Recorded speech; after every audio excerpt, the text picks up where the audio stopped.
So here we are in Geneva at the motor show by ourselves. Everyone else packed up.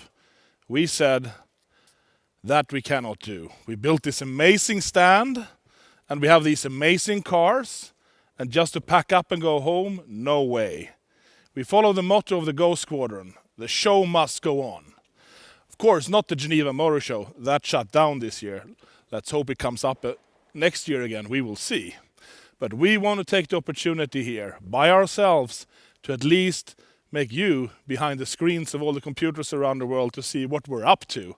And so we at least can get the chance to present what we prepared a whole year since last year before we got here. We have the Regera. We say 2020 is the year of the Regera.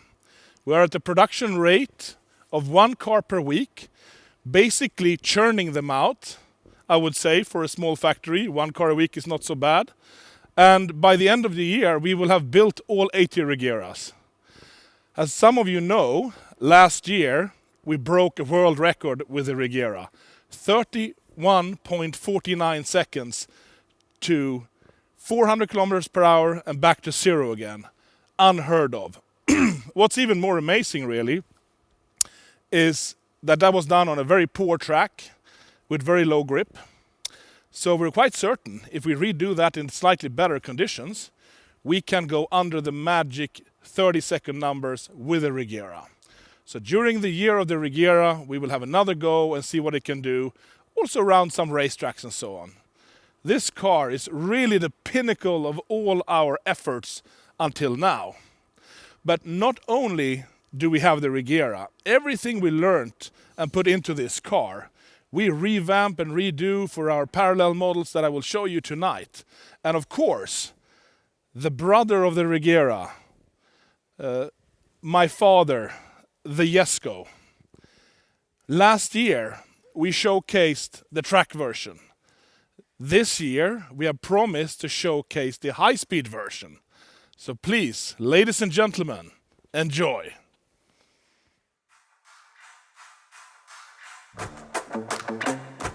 In 1994, I started the Koenigsegg company. I had a dream.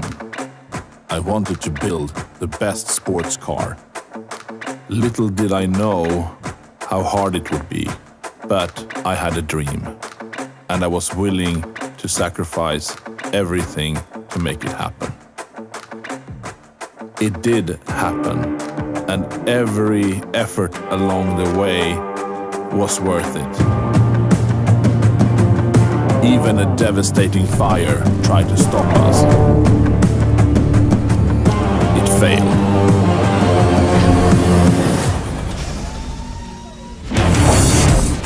You never saw them.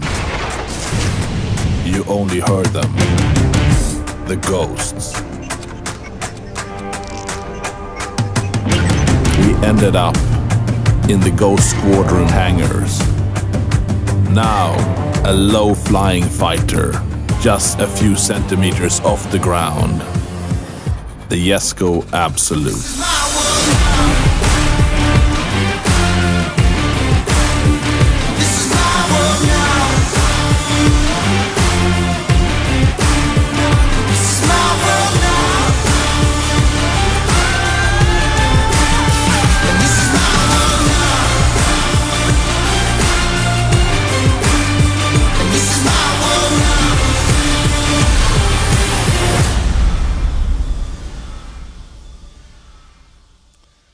Ladies and gentlemen, the Jesko Absolute.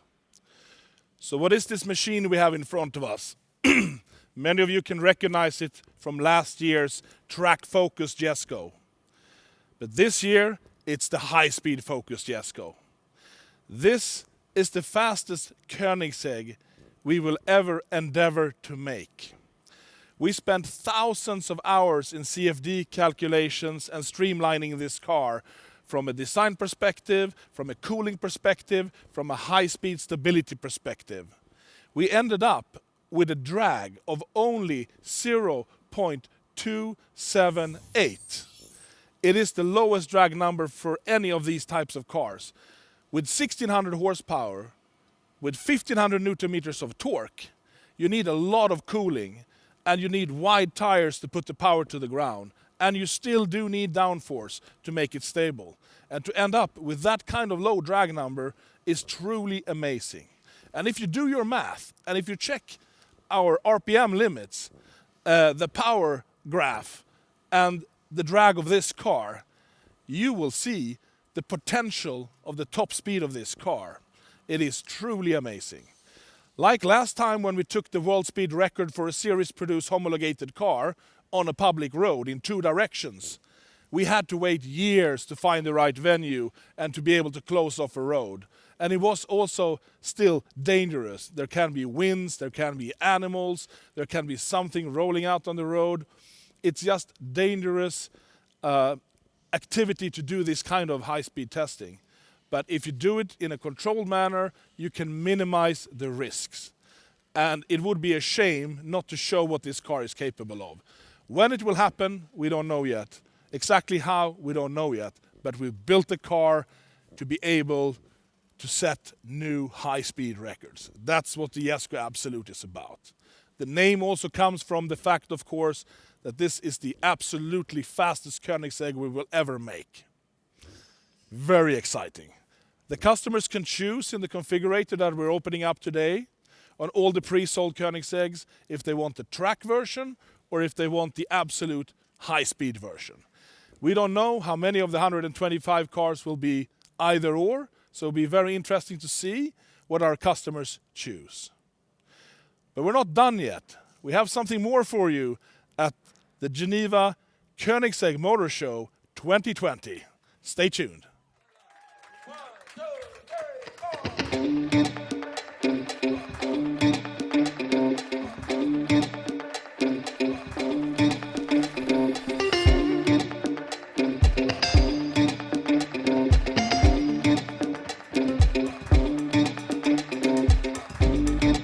The egg, the perfect shape.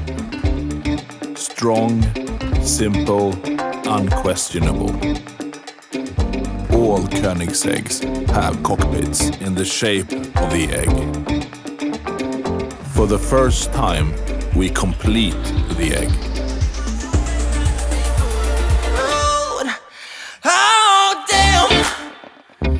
You look so good, must be illegal. Oh, damn. You look so good, must be illegal. You look so good, it must be. You look so good, it must be. You look so good, it must be. You look so good, must be illegal. You look so good, it must be. You look so good, it must be. You look so good, it must be. You look so good, must be illegal. You look so good, it must be. You look so good, it must be. You look so good, it must be. You look so good, must be illegal. You look so good, it must be. You look so good, it must be. You look so good, it must be. You look so good, must be illegal. So, the Koenigsegg Gemera. Gemera is actually a name my mother came up with for this car. It's Swedish for to give more. Ge mera. And then we pushed that together into a new word. So it became the Gemera. What does that mean? We believe this car really gives more. We have a full-size mega car. It is a mid-engine car. It gives the impression of being a mid-engine car. But inside, you have an interior space never before seen in even a GT sports car. You can be 4 2-meter persons fitting in this car, front and rear. You don't even need to move the front seats backwards or forwards to get in and out of the rear seat. The Koenigsegg door system really comes into play here, because you can park this car right next to another one, this close, and open the door fully. It's really practical. We have some sensors up here, so if you're in a low garage, it will stop a little bit early. But this is designed to fit in 95% of all garages in the world. But if you have a really low one, it will stop at an earlier angle. You also have sensors stopping the door going out if there would be an obstacle here. But it is also cleared for high curbs, which is practical. So the technology behind this car is truly unheard of. The combustion engine is 600 horsepower and 600 newton meters of torque from a 3-cylinder engine. It is really a little monster of an engine. It is only 2 liters, but it has twin turbo and it has free valves, and it is designed to run on renewable fuels. It is capable of being CO2 neutral, the engine and the car. So we really want to put an end to fossil fuel dependency on combustion engines. And the advantage of doing that is that compared to a pure electric car, this one is at least 30% lighter than it would otherwise be with that range and power if it was pure electric. So you get a more agile, roomier car with better acceleration, better cornering, better braking, still CO2 neutral capable if you find the right fuel. It is flex fuel, so you can run on whatever you can find basically, but it is optimized and envisioned to run on renewable biofuels. And we really want to push that side of the automotive industry.